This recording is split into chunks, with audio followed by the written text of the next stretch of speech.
Hello, my dear friend! Aqui é Leonardo Leite, eu sou professor de inglês e hoje eu queria dar uma dica de pronúncia. Mas quando eu fui observando o tanto de coisa legal sobre pronúncia em inglês que você pode descobrir, eu transformei isso numa aula. Então, agora você vai ver uma aula sobre pronúncia em inglês. Eu não vou aqui te ensinar termos em inglês, eu não vou te ensinar palavras, eu não vou te ensinar como dizer alguma coisa em inglês. Mas eu vou te mostrar 2 dicas que vão revolucionar o jeito de você lidar com a pronúncia em inglês. Tá pronto? Tá pronta? Olha, antes de mais nada, eu acho que você deveria dar uma olhada no meu canal do YouTube. Para esta aula, eu vou disponibilizar um PDF sensacional com, 20 páginas, sei lá quantas páginas são. Mas eu vou disponibilizar também os áudios que eu uso para mostrar essas dicas para você. Enfim, take your time, relaxa, não fica apressado nem apressada, curta o canal, curta o vídeo, curta os outros vídeos que tem, que eu vou indicar para você aqui, e você vai ser muito happy with your English pronunciation journey. Alright? Muito bem. As 2 dicas que eu tenho, a primeira dica, na verdade, que eu tenho para te mostrar, é um macete que eu chamo de word stress. Então, toda vez que eu disser word stress, ou toda vez que eu disser stress, é a parte tônica da palavra. Ok? Ou seja, é crucial que você saiba, toda vez que você encontrar uma nova palavra ou descobrir uma nova palavra, e se você não a ouviu ainda, número 1, você tem que ouvi-la. Senão você não vai usá-la. Mas ainda assim, se você quer descobrir como que ela é pronunciada, você precisa descobrir qual é o word stress. Qual é a sílaba desta palavra que é estressada, que é exagerada.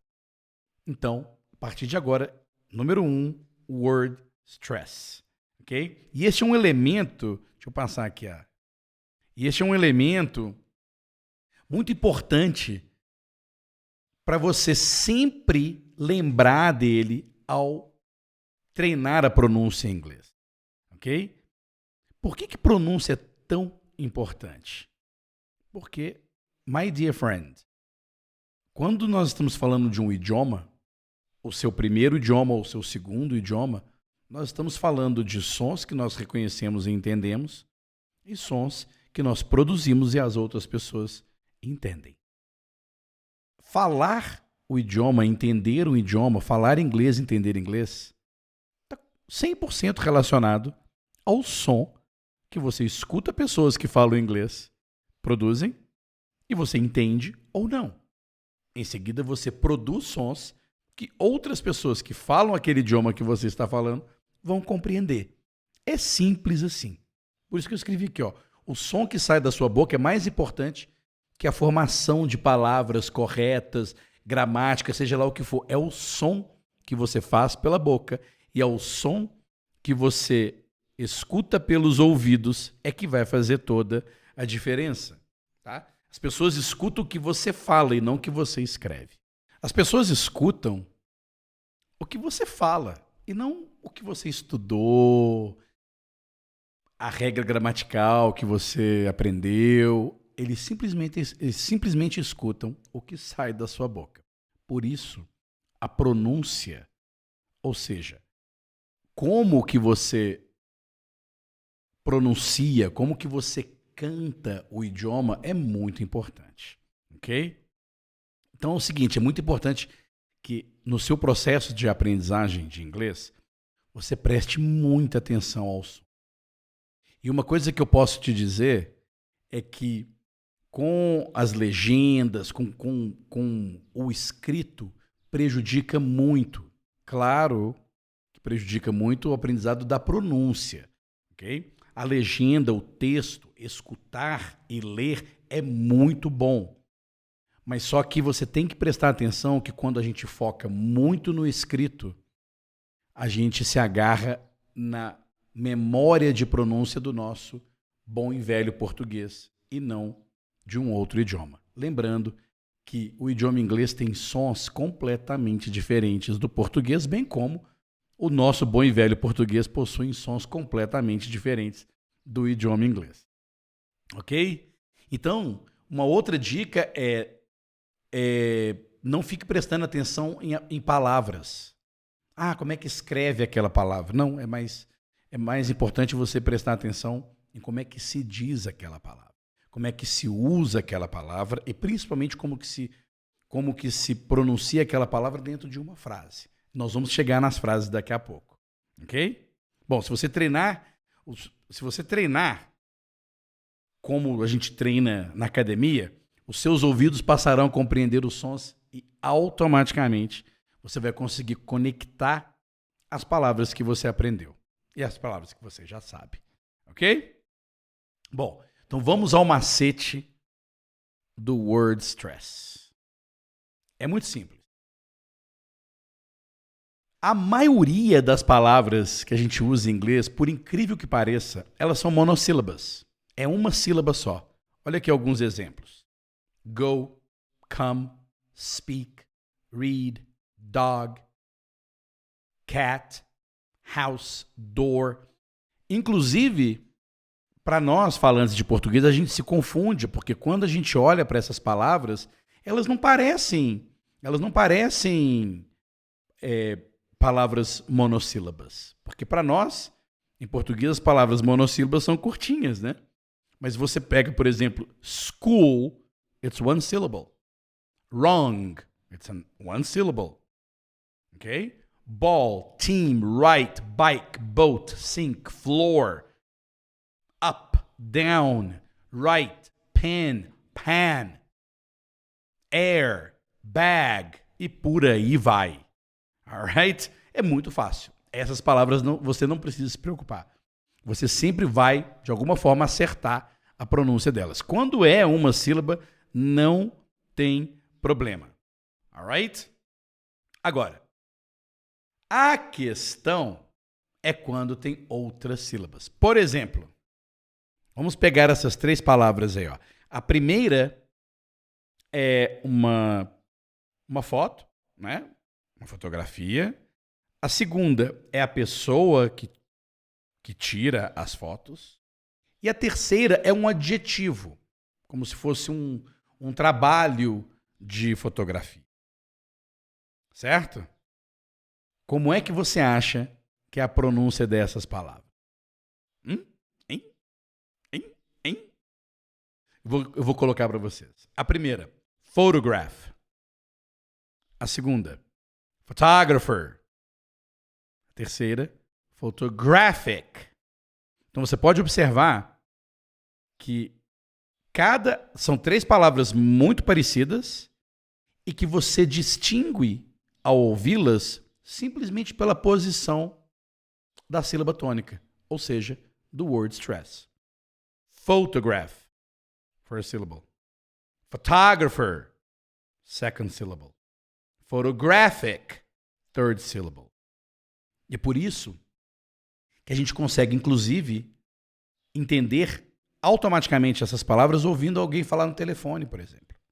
Então, na hora que você começa a prestar atenção nesse gráfico de stress, fica muito legal entender. E tem uma outra coisa muito bacana. Leia isso aqui comigo. Toda palavra em inglês possui somente uma stressed syllable. Uma sílaba tônica. Aquela que a gente vai exagerar na hora de falar. Se você ouvir 2, você está ouvindo 2 palavras. Então, se você ouvir 2 picos de stress, serão 2 palavras. 3 picos de stress, 3 palavras e assim por diante. Cool, huh? Very nice. Então agora, vamos dar uma olhada em algumas palavras com mais de uma sílaba. E eu já vou mostrando para você qual que é a word stress de cada uma dessas palavras. Dê uma olhada. Emergency. Emergency. não é nem emergency, nem emergency, não, emergency. Quando você descobre qual é a parte estressada, ou seja, onde o gráfico nessa palavra aí sobe, fica fácil você lembrar. Então, se você está aprendendo a palavra emergência, por exemplo, em português é emergência. In English, emergency. Another one, independence. Independence. Nada de independence, ok? Independence. No, independence. Development. Desenvolvimento. Development. Nada de development, ok? Development. Development. Police. A polícia. A gente chama de police, nada de police. Police, não, police. Police. E uma política que pode, a política que eu digo é regulamento. Policy. Policy. Que a gente chama de regulamento. É a política regulatória. Policy. Ok?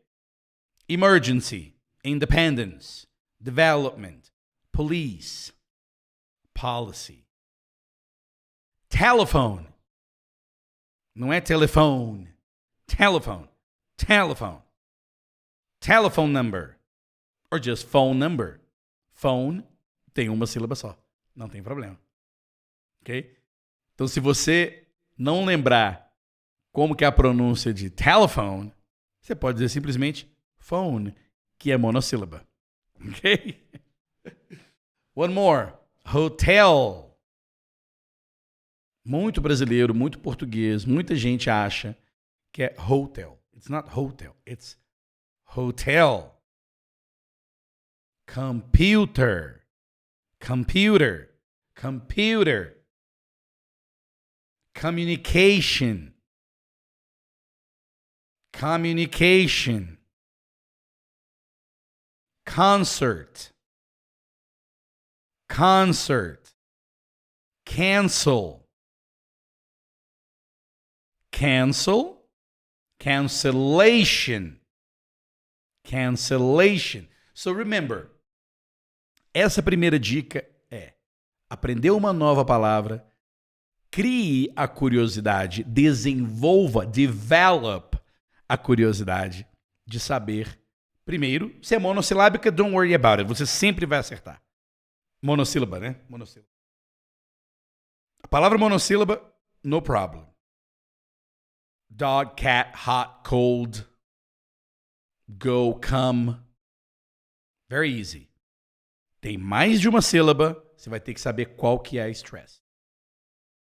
Por isso tem essa lista aí. E todas as outras, procure saber qual que é a stressed syllable. Agora, nós vamos passar para a segunda dica, que é sentence stress. Não, sentence stress é um pouco mais complexo e eu estou dando essa dica, não é para você sair desta aula, pronto, agora eu já sei pronúncia. Não, a partir de agora você saberá o que fazer para melhorar ou corrigir aquilo que você está lendo, falando, ou compreender aquilo que você está ouvindo com uma automação muito mais rápida. Sentence stress é uma dica que eu te dou para você prestar atenção nos mesmos gráficos que eu falei do word stress, porém dentro de uma sentença, dentro de uma frase. Para quê? Para que você não precise se preocupar com todas as palavras dentro daquela frase. Simplesmente aquelas que são stressed. Vou mostrar para você alguns exemplos. Tá? Tá aí para você identificar entonações, não é verdade? Então, eu coloquei uma tabelinha aqui sobre o word stress versus sentence stress. O que procurar no word stress? A sílaba tônica. Photographer. Photographer. Agora olha uma frase com photographer, onde você vai observar onde que fica o sentence stress. The most important thing for a photographer is light. The most important thing for a photographer is light. Quando você escuta important and photographer, você já entendeu metade da frase. What is the most important thing for a photographer? Light. So the most important piece of information of the sentence is stressed. Okay? A parte mais importante da frase. E ela pode variar de acordo com o contexto que a pessoa está usando aquela frase. E com isso, eu vou te mostrar esse exemplo aqui. Ó. A frase é a mesma. Eu não vou à festa com você amanhã. That's it. Eu não vou à festa com você amanhã. That is the sentence. I'm not going to the party with you tomorrow.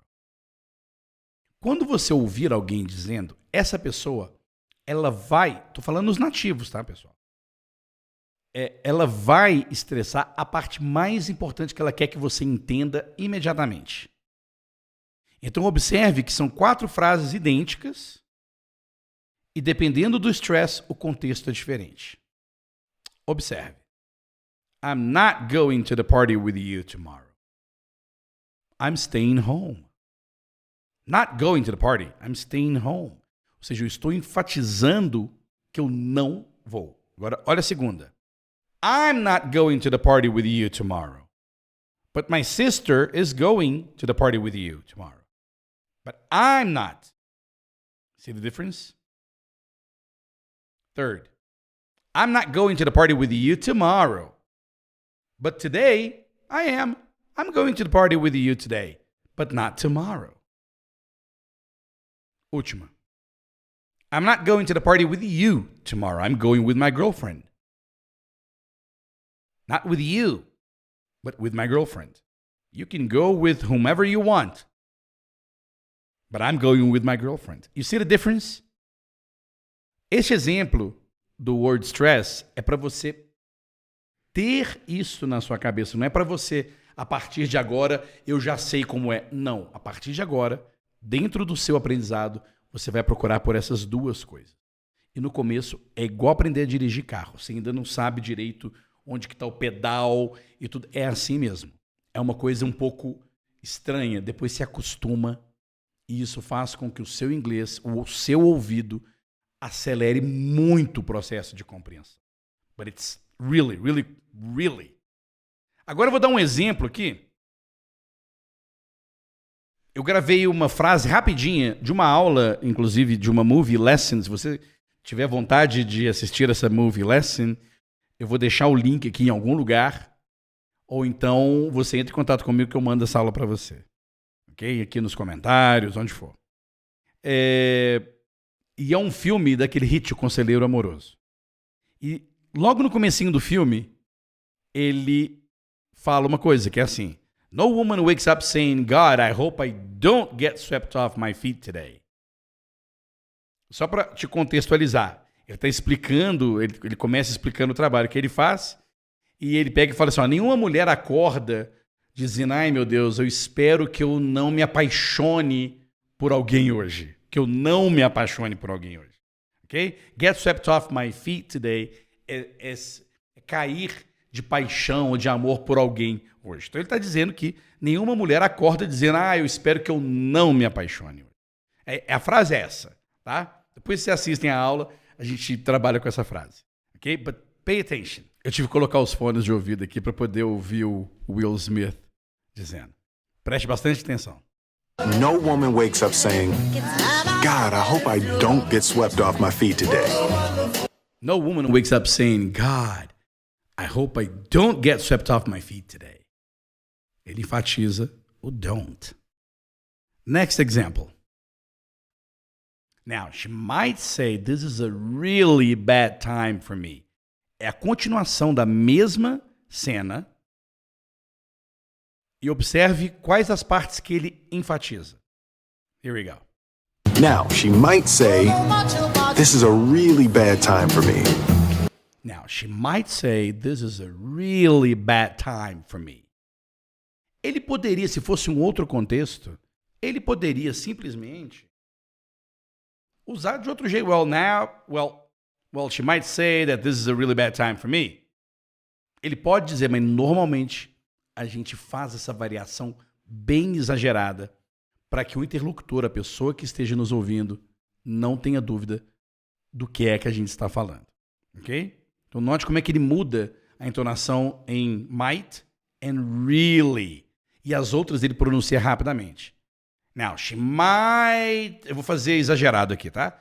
Now, she might say, this is a really bad time for me. Got it? E por último, agora nós vamos fazer um exercício onde você vai participar. Ok?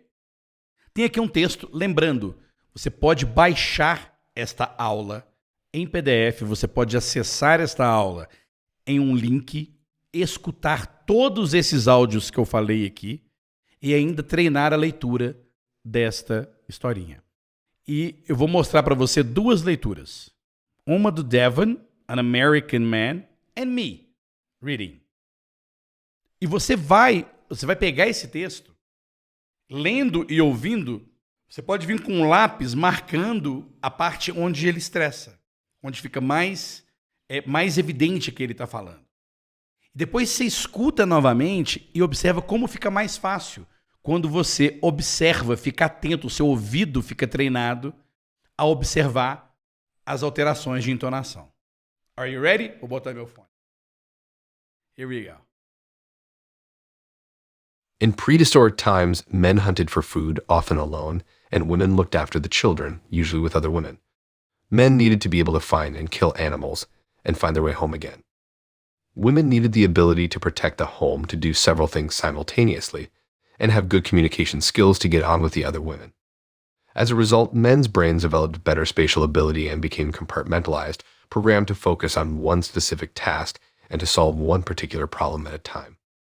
Women developed more connections between the two sides of the brain, which led to them being more fluent in speech and better at doing several things at once.